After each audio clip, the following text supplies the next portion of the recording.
I would say the constant denial has only made me better and allowed me to realize, Matthew, that leadership is not a position. Hmm. Leadership is who you are. It's being able to influence and impact the people around you.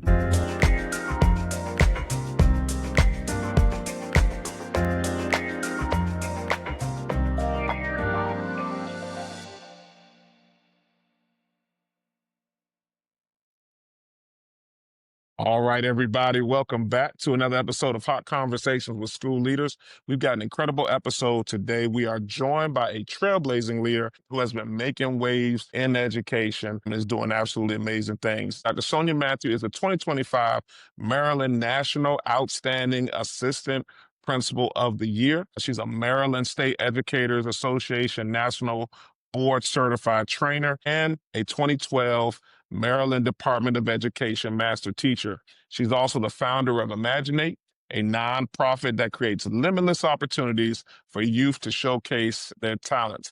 With 27 years of experience from teaching and mentoring to leading diversity, equity, and inclusion initiatives, Dr. Matthew's work is driven by one powerful belief that strong, culturally relevant teaching and authentic leadership can transform not just classrooms, but entire communities. So today we'll explore her journey, her vision, and the powerful strategies that she uses to imagine greatness for both students and educators. So get ready. The conversation is going to be very, very powerful. So Dr. Matthew, welcome to the podcast. Thank you, Matthew. It's so great to be here. I'm excited about this conversation. Yeah, I'm very excited as well. So I know we've talked about a couple of things. One of the things that I appreciated in our conversations earlier is I feel like you really have a heart for leadership, and you have, to me, a heart for timing. So can you, for our guests, give kind of a background of how you have moved into this leadership role and even gotten to this amazing award of the National Outstanding Assistant Principal of the Year? Yeah, so thank you again for having me, Matthew. I think about the first word I really think about is people. I think about just really enjoying the energy that I am able to get when I'm around people. And so, starting off in the leadership journey as a teacher was really, for me, it started with sharing, learning first, like always learning about what's best for my students in the classroom. Because, of course, as all of us in education, we started off as classroom teachers. So, learning best practices, reflecting first, learning, figuring things out, and then sharing that with my colleagues. So, that's really what kind of catapulted me into leadership. So becoming a teacher leader quite early, asking at the my principals asking me to be the grade level chair, to lead an initiative. And because I'm kind of a risk taker, I'm like, yeah, let's go. So that's really what started the leadership. And for the award, it goes back to people. So I was raised by a wonderful mom and dad, and they are immigrants from a poor village in India. And the lessons of perseverance, the lessons of really humility, resilience have stayed with me. And for my dad, one of the biggest lessons that he has always taught me, even to this day, and I'm so blessed that he's still here with me, is that of servanthood. And in this work with people, when we're serving and really sharing, that is what makes us great as leaders, because we will find that we are now developing them. We're pouring into them just as they are pouring into us. And so, just so humbled and honored to have received this award, but I attribute it to my passion for collaboration, my passion of servanthood, and really having the strong spirit of collaborating with others to get this incredible work done every day. So what does that mean? So when a person wins this award, and obviously that means you've won it for the whole state, like what are the criteria to win that? So I'm not too like I don't really know what I know that there were components of like community engagement, showing transformation, showing that you have been able to move students in different ways. So I know there were some criteria, but I'm not too like I don't know exactly what those were. To be Gotcha. like, I know that because it really was a surprise for me. Yeah. But you're nominated, and then it goes through the whole committee, and and then you're chosen, you're selected. But I know that what stood out to me when I read the results of it was really those aspects of teacher leadership, those aspects of collaboration, community engagement, moving student achievement, doing things that were really initiative. So I started even when I first I immigrated here from Canada back in 1998 to start teaching. And even from that beginning, Matthew, I started mentorship programs because I found that my students, and that's really what has brought my journey all the way here 27 years, is founding a nonprofit organization to really focus on those aspects of our students that we may not be able to reach in the box of a classroom.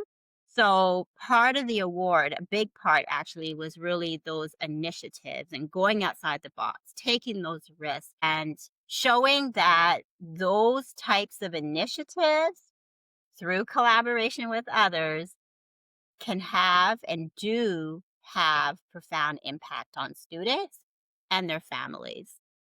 So when you talk about leadership and people, what do you feel like in your leadership journey have you learned in working with the adults, right? Like, so we go with the kids, and one of the things I've learned, I literally told my staff this the other day.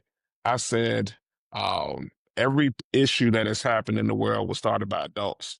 None of them were started by kids. So when we come in, we immediately start talking about we want kids to do better. But in reality, I feel like it starts with us.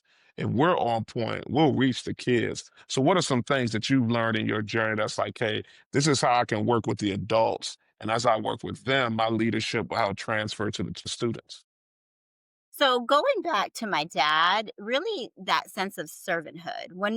Mm, When we have a desire to serve our adults who we work with every day, so our teens, when we come with that as our lead in of this work in leadership, then we have to do things that will allow us to really understand who they are individually. So, taking time to really actively listen to those we serve and seeking to understand where they come from. Because, really, with adults, we know that each of us, or we have to always be reminded that we're interacting with human beings, and so we have to be mindful that they have their own lived experiences, their own challenges, their own fears, their own really their challenges, right? Like life is hard, we know, but we have to be empathetic.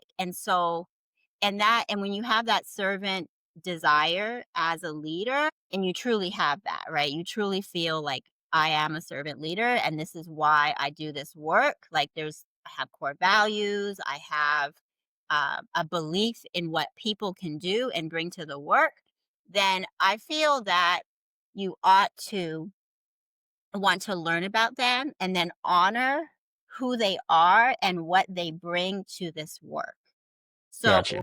I think for me but then that also comes with my own deep reflection in my own identity, who I am, Gotcha.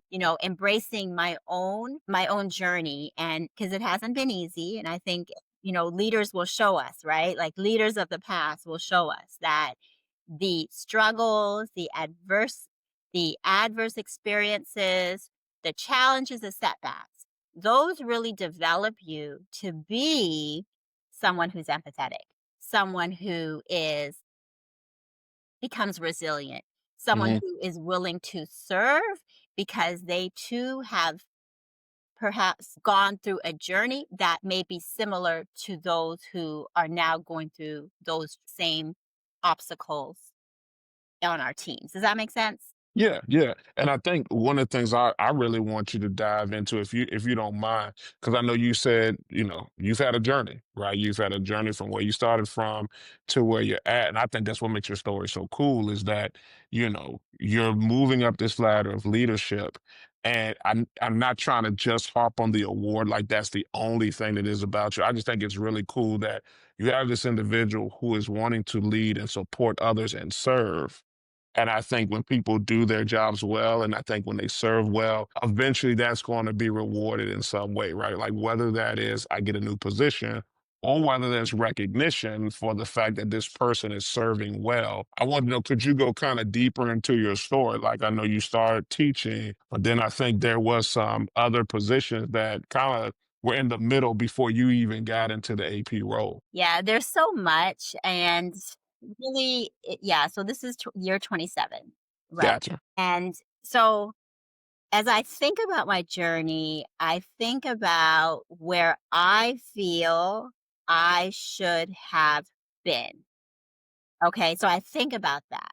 But I also think about everything along the way on this journey has prepared me for this beautiful time that I'm in now. So, for example, having the privilege and honor of receiving such an amazing award. So if it hadn't been for those different experiences that I may have felt along the way that I didn't want to go through. Like I didn't want to go through another closed door. Like I'm tired. Like I lost count of the denial. When you lose count of how many times you've been denied, that's hard, right? And that was the same time when I was applying for, like, the AP position. So, going through those denials, and then also I was at that time also working on my dissertation for my doctoral degree, and one of the things that my chair told me was, "This is a practice in humility because you're Mm, gonna lose count in those times that I'm gonna reject this draft." Like, it was so hard. So, going back to really when we serve people and we too have gone through the pains that they are going through. So, I talk with teachers about how do they become better at their craft. So, I train, as you mentioned in the introduction, national board certified candidates.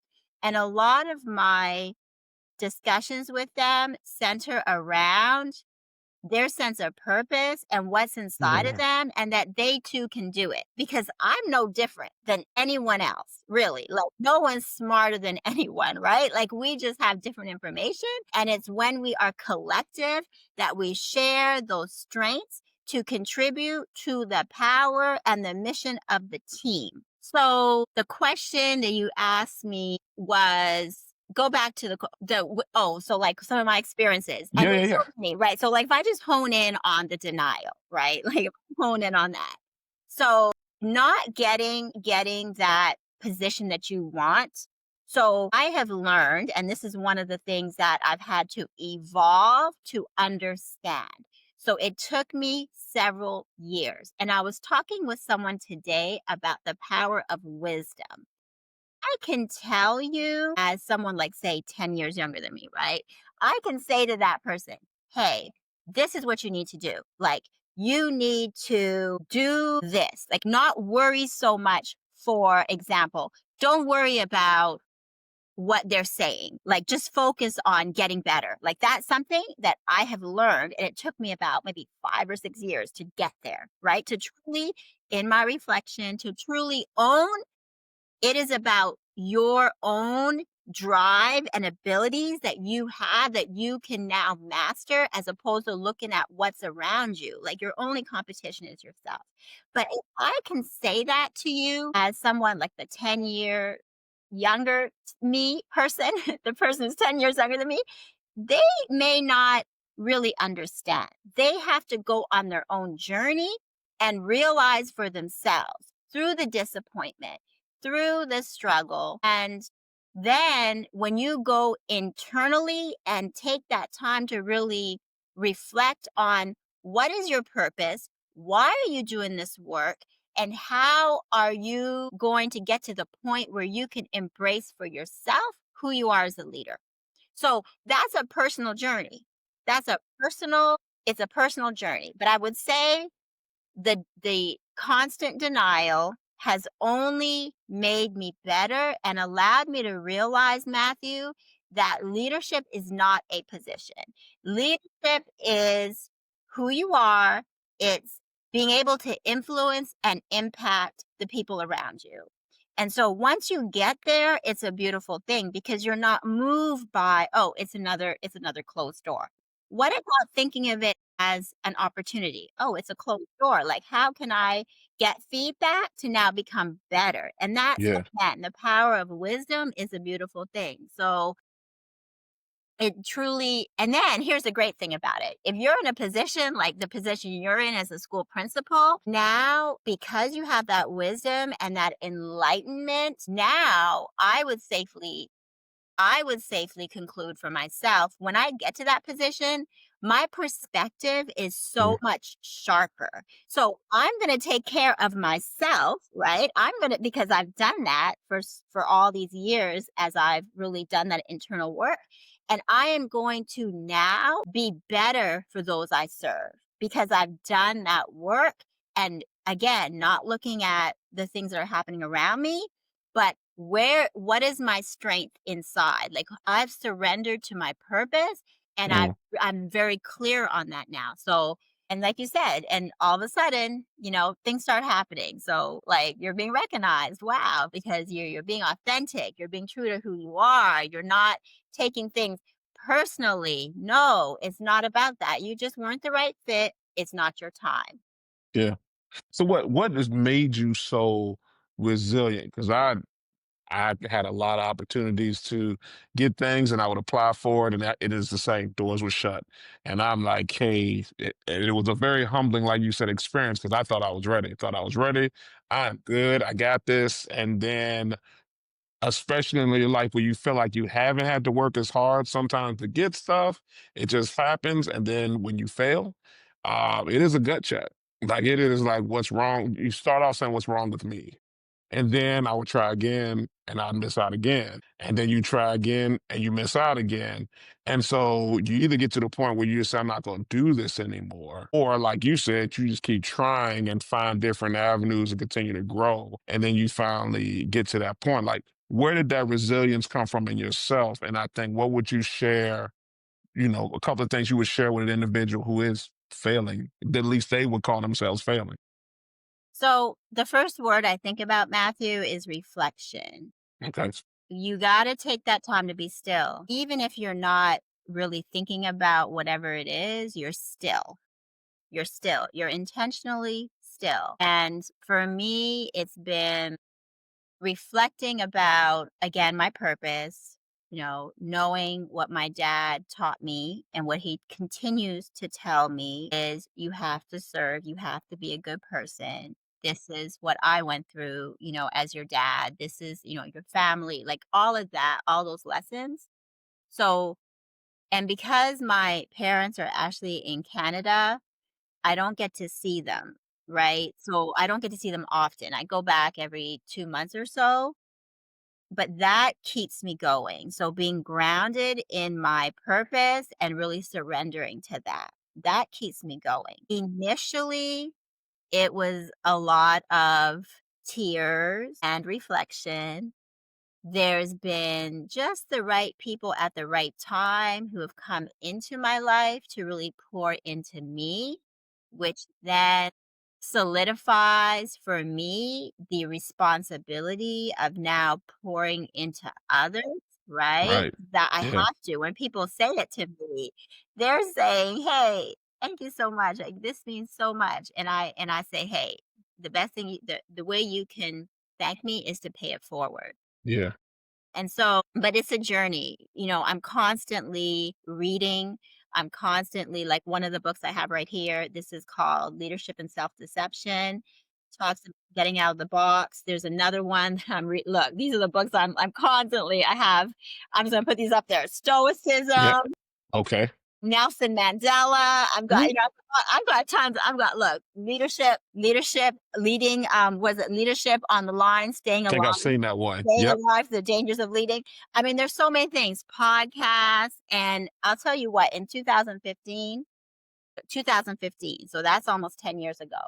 I Okay. got from behind the curtain and it was 3 o'clock. And it's crazy how I'm just sharing this stuff with you. And that's another thing. If anyone would have asked me 5 years ago to share Mm, story, I wouldn't have done it.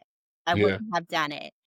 Just come to the point where if you don't share your story, of course, someone else is going to do it. And they were already doing it. And Yeah. I was giving into it. So, with the great tool of social media, it allows us to consistently tell our story because at the end of the day, just like others have impacted us, Matthew, we have now the privilege of impacting others through social media.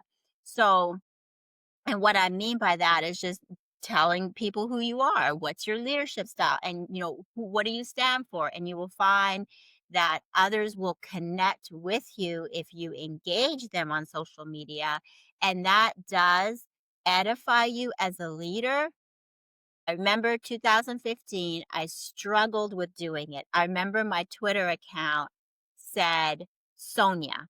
It said Sonia. It didn't say Dr. Matthew, none of that. And then 2 years later, when I actually earned my doctorate degree, I earned my national board certification, I was sitting there on my Twitter and I was struggling.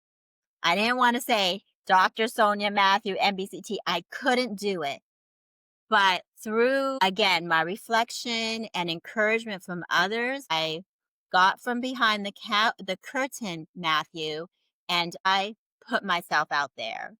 And I slowly, very organically started to connect with others because where I'm located, I only have a certain amount of people, right? Who are Yeah. around me. So why not go out and see who else out there that maybe there's an alignment? And I found that type of alignment through social media.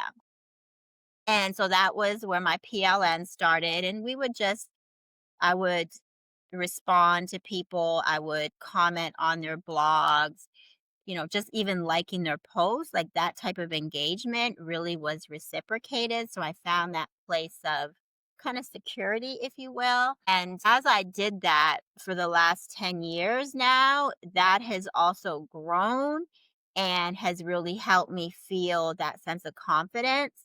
And again, the reading, all of those different tools to really build yourself up. And now I'm just really not shy anymore about it. Mm, I used to mm, I grew up having a speech impediment at a very early age, did not speak English until I was in the first or second grade. Because when my parents immigrated from India to Canada, they had to work and earn money. So when I was born, they could not afford daycare. So my brother he's 5 years older than me. So he was already in school. So they had to send me back to the village in India. wow. I was raised by my grandparents, and then when I came back to Canada, I was 5 years old, so I came from a village. I didn't know the language, all the different cultural nuances, so I had to go through that at a very young age, and the stuttering, I don't know really what caused that. I just remember I couldn't speak. Right, I had Yeah. impediment, and then the language barrier. So the childhood thing was hard, and home life was great, but it was my parents trying to make it in Canada, as Yeah. immigrants. So going through that and that sense of belonging was a challenge for me at a very young age. So those things stick with you. So you asked me earlier, Matthew, about that empathy piece and being able to serve others and, adults specifically. And again, because I have really reflected on my own, upbringing and story, that has allowed me to embrace and really honor and try to honor other people's stories. I appreciate everything that you're bringing us. 'Cause I think one of the things we want for this podcast is to I don't want to say humanize leadership, but then maybe that's the best thing I could think of. That yes, you can learn how to be a leader, but that leaders are human, right? Like they have their own stories that have shaped who they are. And then I love how you talked about identity. I think sometimes I know mistakes I've done is I've tried to be somebody else in my leadership. And so it's like, and I reference the Bible a lot, but it's like David, like when David's going to fight Goliath, and then Saul is like, "Here, wear my armor." And David's like, "I can't wear your armor." Like for a while, I was trying to wear somebody else's armor. Right. And so then when I started being like, no, this is how I lead. This doesn't mean I don't take maybe from other people that I've seen is really good. It seemed like not that it became easy, but it became easier to lead because I wasn't trying to become somebody else. So something I wanted to ask you is you look like because of your reflection, or you sound like because of your reflection, you've kind of started to really trigger in on what's my purpose. Would you be able to define your purpose? And then how do you protect that when things get heavy, right? When those things start to come back and try to drive you out of it, how do you protect that? So I go back to my dad. So my dad immigrated from a poor village in India, right? And it was 1974. And like if you go back to his, oh my goodness, it's so deep. But quickly, he was in this poor village, very poor, and he used to take his father died, or his no, I'm sorry, his father and mother died in an early age, but his mother died first before his dad. Siblings, okay, so all of this, right? And just really kind of being like the responsible oldest in the home. And so, again, this is a developing country, it's a poor village, so very difficult life. And he had, so my great uncle, his name is Uncle Gazar. He was actually the leader of, we call it was a communist party back then, and it was all about social justice, right? So that was something that really goes back to, my family history. And so he taught him a lot about servant. And my dad was determined to go to college.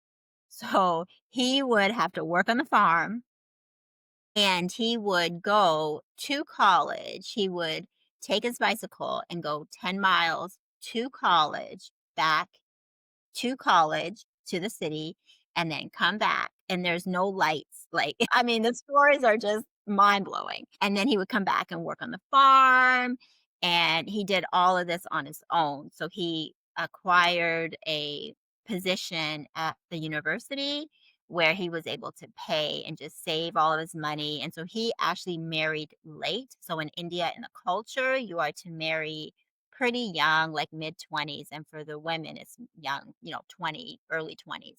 But he wouldn't get married because he was so determined to just make a better life for his immediate family.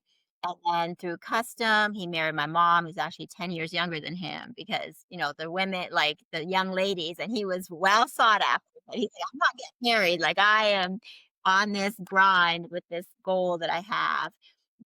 But when he immigrated, he had the opportunity because of education. So, and there's a parallel with my life and his.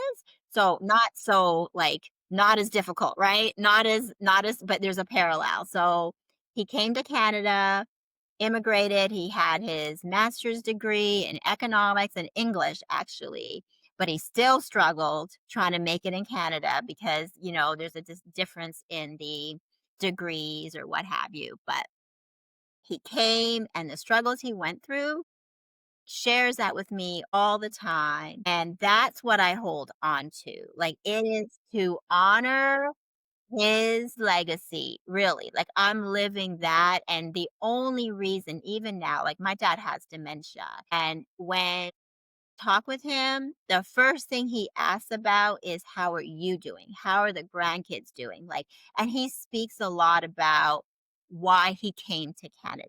It's for you all. Like, everything is to have your life better than what I had to endure, and I sacrificed my life for you all. So that's what keeps me as far as my purpose, really to honor him. And it's a sense of healing, Matthew, because again, I'm not there with him every day. I can't provide the care like I would like to. Had no idea, when I got married 24 years ago that, you don't think about these things. Like, wow, your family, they're all the way in Canada and you're going to have your own family. And now it's hard. It's difficult when your parents are aging and you're not in the same space as them, as far as regionally. But that is my purpose, really, to serve, to continue to live out that legacy that my father has instilled in me. And when things are difficult, as we know, things are very difficult in education. Stressful, there's a lot of ambiguity, there's a lot of changes. And so I go back to that place of reflection and I do that consistently. So I have learned that we have to be very intentional about our own time. So when I said to you earlier about being in that principal seat, I know it's going to be tough because that's what Yeah. they all say, but I'm still, because of all that I've went through, I know I'm going to put myself first, self-care, and you don't have to do, and that looks differently for everybody, but it really does have to be physically, mentally, spiritually, emotionally. You have to take care of all domains, right? Yes. What you're eating, like taking care of your body, all that is important. And that goes back to neuroscience. Like if you're taking care of yourself, like physically, biologically, you're going to perform better and you're going to be at your optimal best. So what that looks like for me, Matthew, is getting up earlier, getting enough sleep so I can do my stretches, do my weight training, all those things, right? And you don't Right. have to do a lot, but you have to be consistent.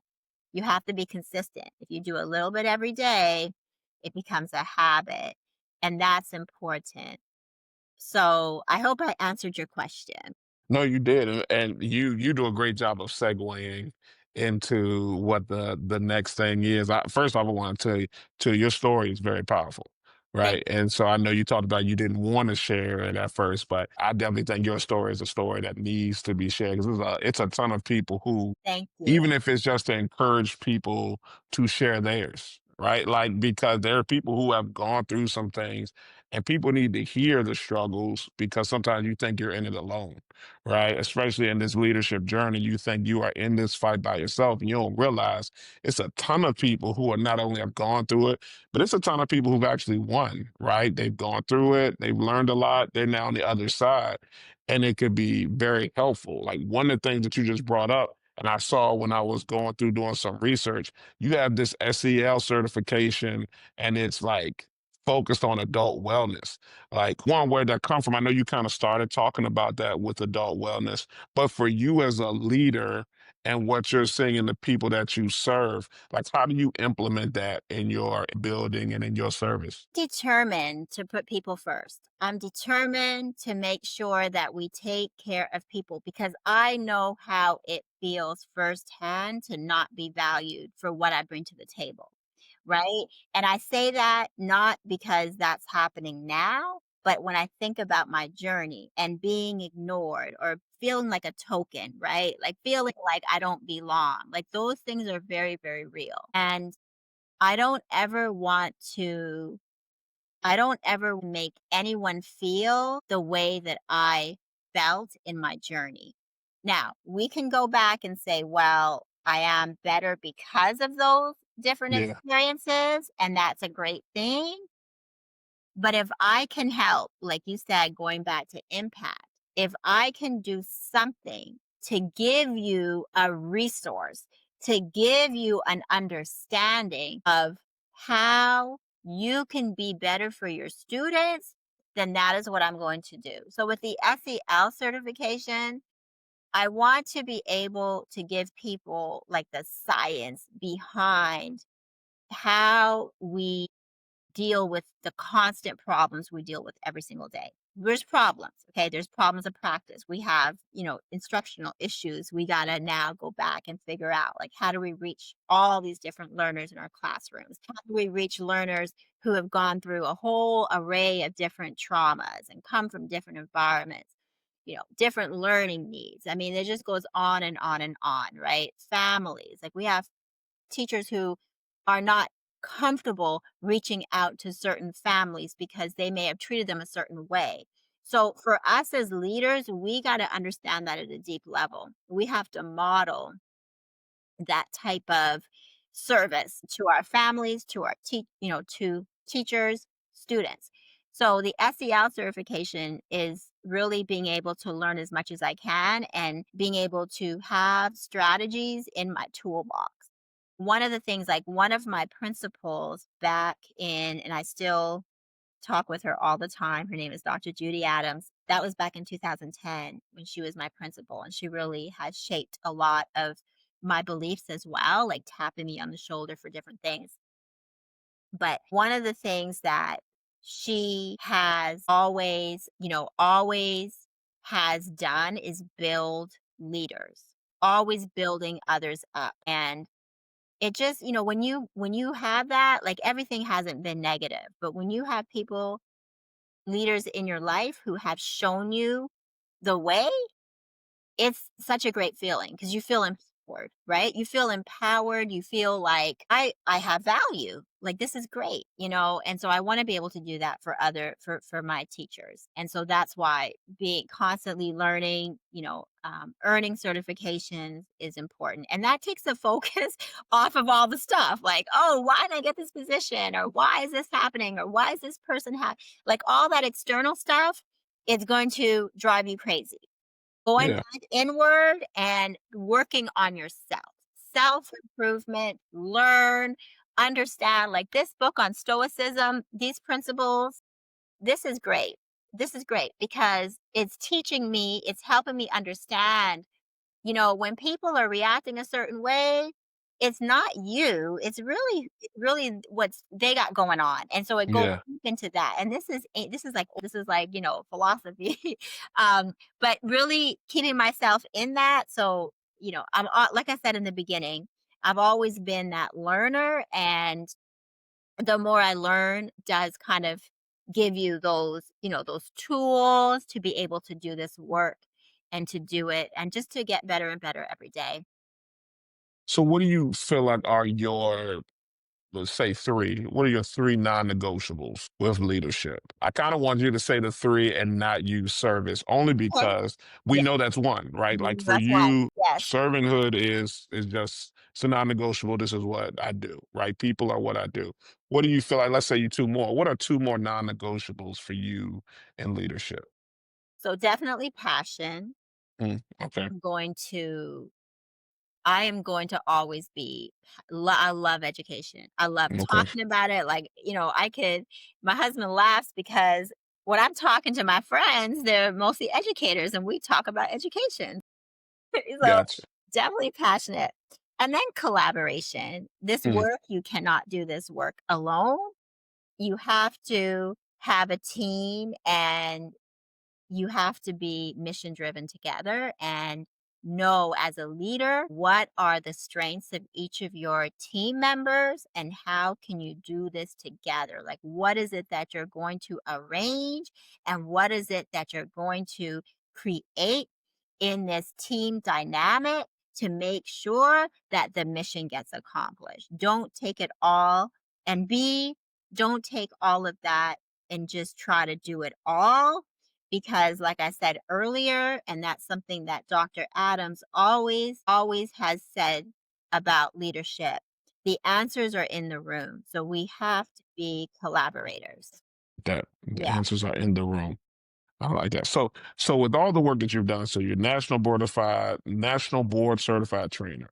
You are outstanding principal of the year. You got your doctorate. You're the co-chair of the Diversity, Equity, Inclusion Committee. You also have a nonprofit, right? So we've talked a lot about you and the adults, but you have this amazing nonprofit called ImagineNate, and it provides opportunities for youth based on their talents. Can you tell us a little bit about that and the work that you do there? Oh my gosh, there's so much. Okay, so back when I first came to America in 1998, I was placed. I met a wonderful lady. Her name is Dr. Patricia Lyon. She's in North Carolina. She's retired now, but she was the head of HR for the school district in Texas. And I'm coming from Canada. Okay. So here's a major difference, Matthew. So everything in America, okay, is really categorized in education, right? When we think about, just think about education. We have, we look at race, right? We look at race and achievement. That's what we do, right? Like, Right, oh, we need right. to. That's just the race. So that was, and I kind of course, I knew like Canada and America are just right next door. So I knew that I wasn't like this isn't how I was encultured, and this wasn't how I did school. So it wasn't okay. Well, all the kids of this race scored like this, or we didn't even have standardized assessments. Okay, Wow. so, that's not even a thing. Okay, so I come here and I the very first thing I notice is I'm sitting in this, stat development, and I'm writing down these notes about like student and this is back, 27 years ago, about like student achievement and Mhm. how the African American kids and the white kid, and it's all like so different. I'm like, this is a shock, right? Like this is very, very shocking to me. And I start teaching and remember going back to how I would reflect and learn. Like I did that because I was trying to figure out, like we have all these mandates and we've got to teach, like we got to differentiate and we have to do all these innovative things, create these amazing lesson plans, but we're tested all the time, and that's like a uniformity, right? So, like, we're Yeah. standardizing their assessments, but we're creating and innovating those classroom lessons. And so that was something that I was very interested in. But then I found, and this is really giving you the foundation. So it Very good. makes sense once I kind of give you the why of Imagineate. And so I found that very first year that we had students who this was generational poverty. They didn't have access to any opportunities. They were living in an environment where there's extreme poverty and a lot of chaos. And I knew that because I would engage the families very early, just trying to understand, coming from a whole different place. And this was third grade, my first grade. My first grade I taught was third grade. And I would just ask questions and I would want to know, like, why is it that you are like, the kids would come in and they wouldn't pay attention and I would realize, well, there's a reason because we know behavior is communication, right? Mhm. So I would want to know and I would actually go into their environment. Like I wasn't scared. I just wanted to know. Like I was very curious and I wasn't Yeah. coming in trying to fix it. I'm like, "Ooh, I want to know, like, how can I be of assistance? How can we get you to listen? How can I make what is it that I need to put into these lessons to help you attend to the instruction? Parent, how can I get you to really work with me so we can make your child successful?" Like Mhm. these are the kind of things I was going through in my very first year. So I remember we would go into the housing development. It was myself, the assistant principal, and one of the instructional assistants. And we would and it was my idea. Let's go over there. Let's go into that. Let's knock on doors. And we created, and these kids, I found that they had nothing to do. They had nothing to do. So we would bring in board games into the housing development offices downstairs, and we would just help them with homework. We would play these board games with them. I even took these kids out to swimming pools, the park on the weekends. I would put them in my car. This is in Texas back in 1998. And back then we could do that. And I just, I would find them mentors. And it made such an amazing impact on the achievement of my students. But more important, or just as important as the achievement, is their learning and their attention to school and their desire to be in school.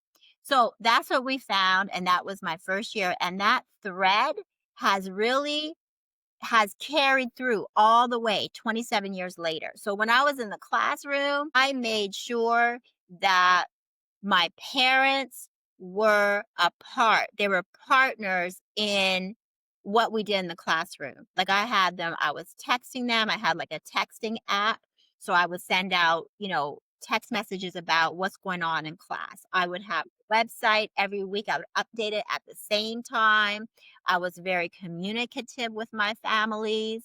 I was very much trying to include, like I brought mentors in, so many different kind of community engagement aspects of the work. And you asked me about the award. Those are the type of things that I just naturally do because it just makes sense, right? It makes sense. So to me. And so that's where fast forward, I did that in the classroom. I did that I was a reading specialist, talented and gifted coordinator, administrator. In 2016 was my first position as an administrator. I wasn't an assistant principal. I was an admin assistant. So it was a pseudo assistant principal job role. And in that role, let me tell you what happened. I, as the administrator, we had some issues with students. Okay. No surprise. So these students were fighting. They were, constantly getting in trouble, constantly getting suspended out of school, all those things. This is middle school. This is 2017. So one day I had a meeting with a parent and it had to do with his student. That meeting turned out to be a partnership with him, the parent, and another Wow. coach. And this is how it happened. After this started off contentious meeting because the parent wasn't happy, but it ended up great because we had talked through it. He walks out of my office and he starts dapping up some of those boys who are giving us the most problems, right? And so my wheels started spinning. So fast forward, we started an after school program. That was probably like my third month in the school. And one of our substitute teachers was the mayor of the town.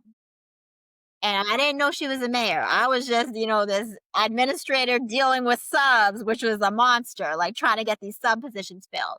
She was the mayor of the town. She still is. And she was watching what was going on. These same students, these same kids who were causing these problems in our school came from a neighborhood that was also causing most of the crime in the town. So Wow. we were able to she engaged me, she had introduced me to the chief of police, and that's when I started the nonprofit.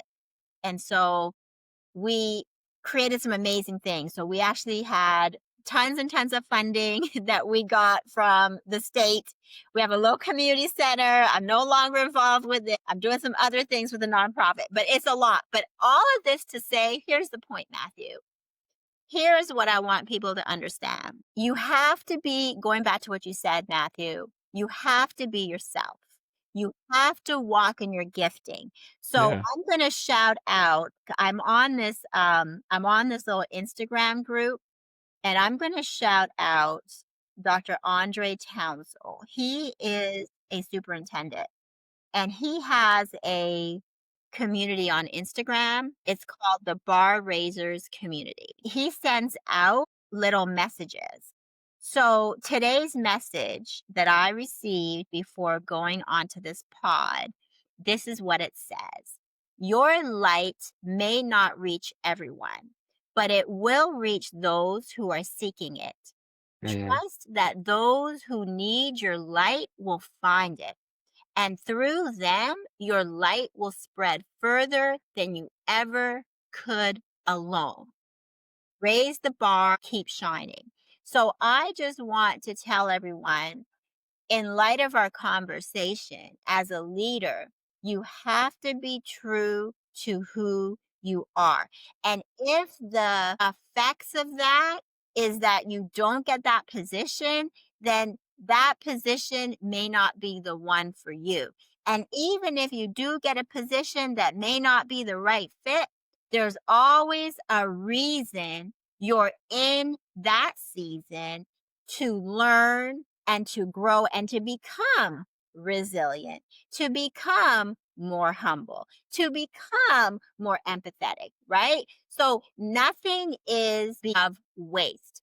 You are here to be great where you are despite your position.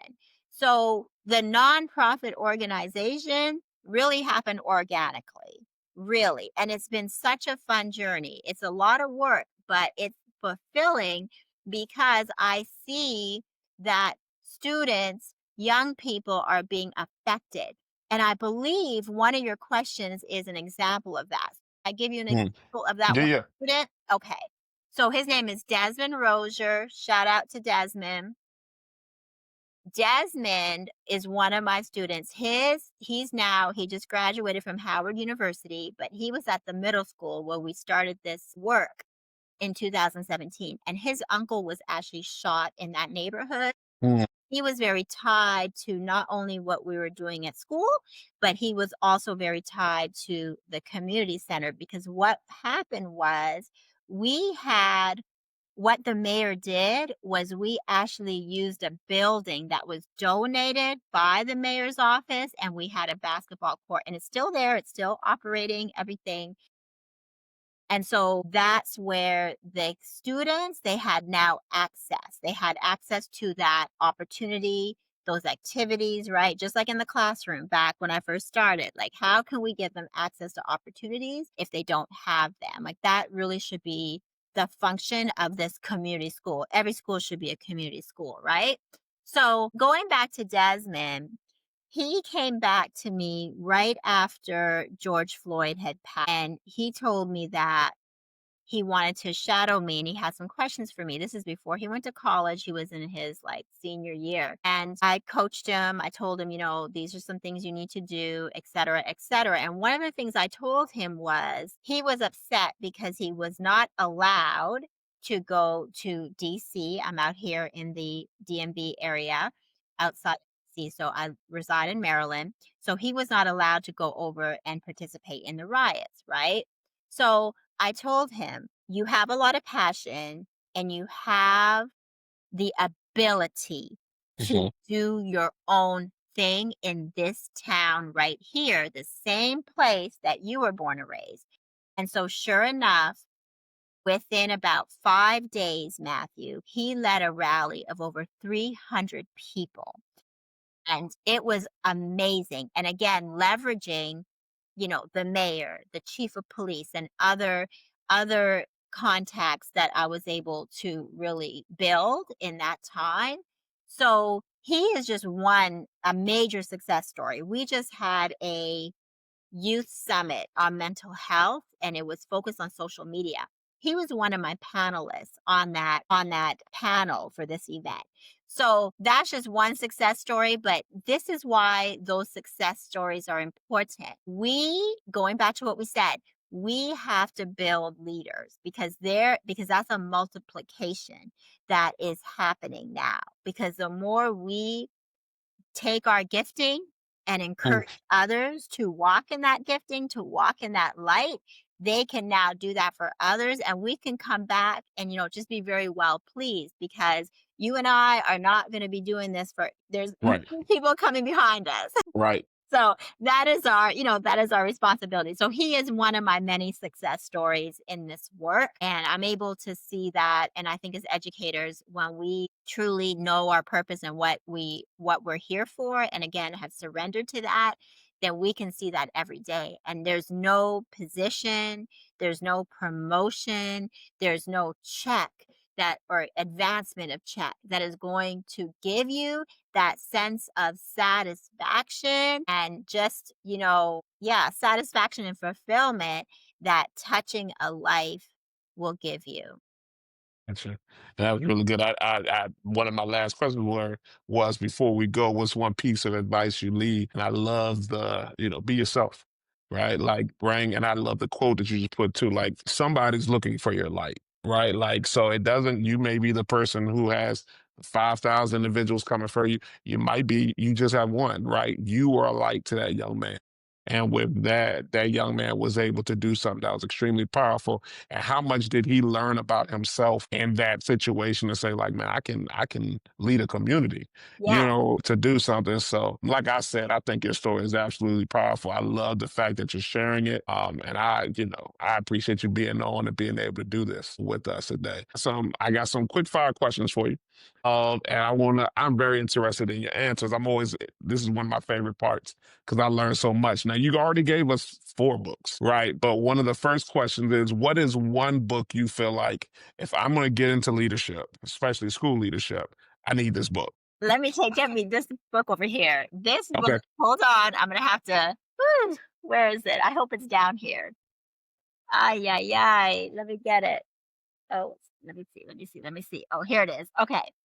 So shout out to Principal Kafele, right? Yep. Because I was so scared. I told him when I was on his academy, I was so scared, right? I was even scared. I'm scared to come on this. Like, it's scared. Do it scared, right? So I have a friend. His name is Gerard Phillips, Dr. Phillips in Delaware. He's a principal. Follow him. He has this whole thing, is a whole like branding called "Don't Lead Scared." Don't lead scared. But anyways, I was on his academy, and that was the first time. Okay, and he asked me a question about, supposed to be rapid fire. Oh my gosh. You're Okay, so good. he You're asked good. a question about belonging, right? Like, cause well, we had to give talking points, and so one of my talking points was having a sense of belonging. And he had given a scenario of when he did not feel like he belonged, right? And when people make you feel comfortable, like you are with me, we had talked before the pod, and we just have this, this connection. It allows me to be comfortable, it allows others to be comfortable, and so then we're able to openly share. So so that's how he made me feel. Okay, just like how you're making me feel. But here we Yeah. are. This is like a national, and I can't even do that in rooms with like a couple of people who don't make me feel that way. So that was the first time I really kind of shared some of the things I shared with you, but I really went deep with this. So I'm just going to go deeper and deeper. But this book right here, this is his latest book. How no, what is my value instructionally for teachers I supervise? This is amazing. This book is a game changer. So that would be a book that I would recommend. And here's the thing about books. Even if you don't have time to read all these books, sometimes, just having them as your friends, like they're Mhm. all around me, and just picking them up and just instead of scrolling, read a chapter, read 10 minutes. It's amazing how 10 minutes a day of reading accumulates to, like, now you finish the whole book. And it's okay to read multiple books at once.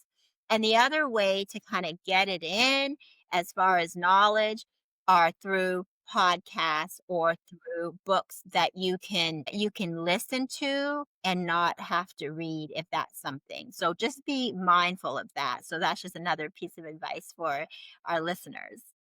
Yeah, my dad used to say when I was growing up, because I love reading, he would say, I'd rather have and not need than need and not have.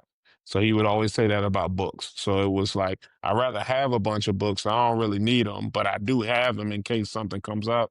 But I'd rather have that than I really need it. I don't have it around me. So that's good. So who's one mentor? Just one. Who is one mentor who you feel like has really impacted you? You've named a couple today. Yes, mentors are amazing. So I would say Sean Gaylord. He is someone Okay. I met on social media, and he is really the first one to say, and I think you might be the second one to say, Mhm. tell your story. Like, just Yeah. tell it. Like, the world needs your story. And that has really encouraged me to open up and to just do it. Just do it. Definitely. What would be one mantra, like something you feel like you say to yourself every day, or when things get tough or whatever, this is the one thing I'm gonna say to myself? You belong, you matter. Mm. Yeah, like, you have what you need. Like, the Bible, I know as a believer, like, the Bible tells us, like, you have every spiritual blessing, that you need. Like, you don't need anything else. Like, you have all the resources, right, at your fingertips.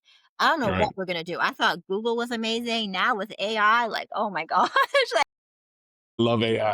wow. So, he will give you provision for the vision, like, Yes. for sure. So you have everything you need to do what it is that you desire and that you imagine to do.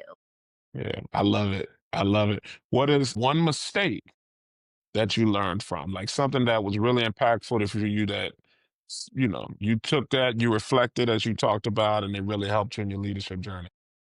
Well, okay, so first I'm gonna say I don't believe that anything is a mistake Okay. because my perspective has been one that I'm learning from those mistakes.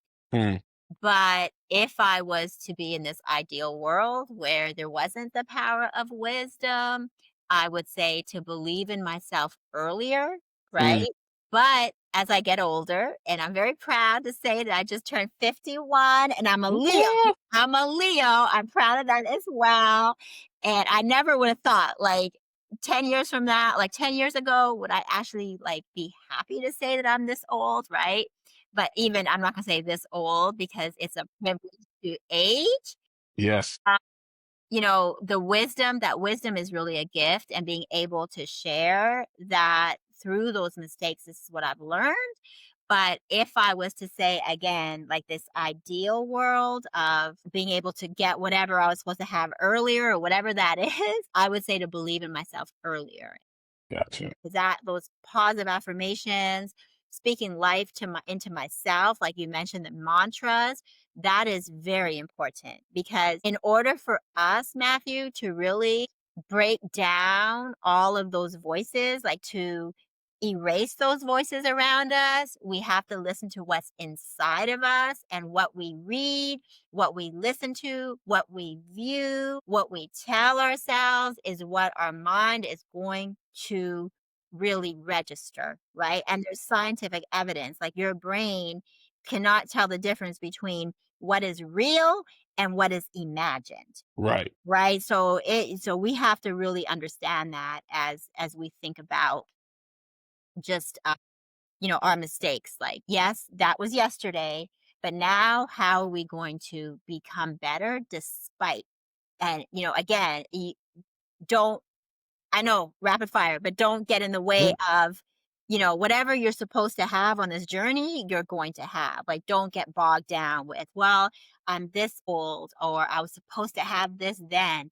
Enjoy the journey. It's Yeah. a journey. The fact that you're waking up the next day to live, come on now, that's a blessing. Yeah. What's one leadership moment that changed your approach forever? And it seems like to me it's you working with those students, right? Like getting into that position and you're seeing something I feel like about you that I think is really cool is if you see something that needs in the little bit of time that we've had, you see something that needs, and I would say fixing, but just see something that needs something, right? Like it's like somebody can do something right here. It seems like you're like, all right, well, I'm gonna do it, right? Like if no one else is gonna be right here and do it, then I'm gonna jump into it. So I would go out on a limb and say that's that leadership moment for you. But do you have a leadership moment that like kind of changed your approach? There's a lot of different leadership moments. I remember Judy Adams, who I mentioned, Dr. Adams. She's still a principal, and I think she's almost 70, actually. I remember the first day at our staff, like she had the first day with the staff. She knew who I was. She knew my name because she asked a question, and it was she asked a couple of questions about the school. She had just joined the school as a principal. So she asked questions about, like our strengths rather, our strengths, and then what we would like to do to help the school, but also some of the areas that we see, need help, I guess, right? I can't remember exactly the questions, but she welcomed us to see her before school started. I was out of town and I emailed her my responses. She remembered the responses. She knew exactly who I was. She thanked me. I remember exactly what she said. Thank you for your candor because I was very upfront. And that's another thing. Maybe one of the mistakes was maybe not to be so open so quickly, sometimes with people, but with her, I was for some reason because sometimes people can't handle a lot of information, or Hmm. they can't handle your passion, or like you said, you're going to take charge and do, like, you have to know when to take charge, you have to know when to get out of the way, you have to know when to kind of follow. But if you're always taking charge and it's not the right situation, that would be something you have to think about, like, as a leader. So that would be a mistake. And now I'm more so I think that would be a practical kind of, answer to your question. I think Hmm. about when I'm in certain situations to really observe and not maybe jump into who I am authentically right away. So your authenticity matters and your authenticity should be, celebrated, but just also be aware of your environment. I think that would be what I would say to that. But going back to your question, Matthew, that would be that leadership moment that changed my life because I'll always remember that. And I still communicate with Dr. Adams.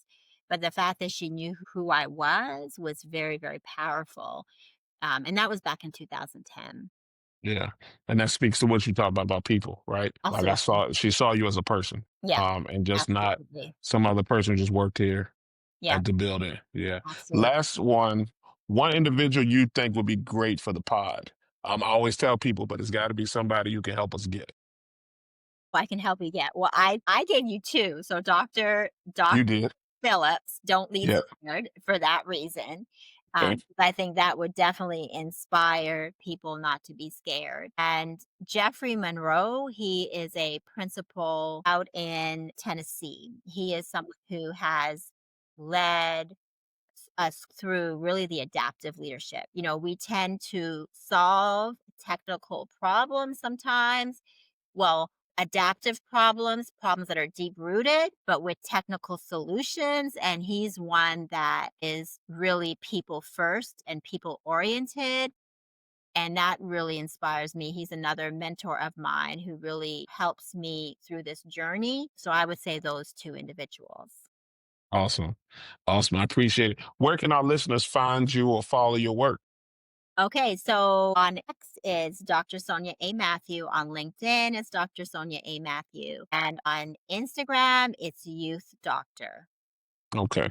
Yeah. Awesome. Well, look, Dr. Matthew, your passion, your vision, and your commitment to empowering both educators and students is contagious. From championing equity to reimagining what's possible through professional development, you've shown us what it truly means to lead with heart, vision, and purpose. So, for our listeners, I hope today's conversation challenges you to not just imagine greatness, but to actively create it in your own schools and communities. Remember, transformation doesn't happen by accident, it happens through intentional, courageous leadership. So, again, thank you, Dr. Matthew, for joining us today. And thank you to our audience for tuning in to another episode of Hot Conversations with School Leaders. So, until next time, stay honest, stay open, and keep transforming education. Thank you so much, Matthew. It was so fun.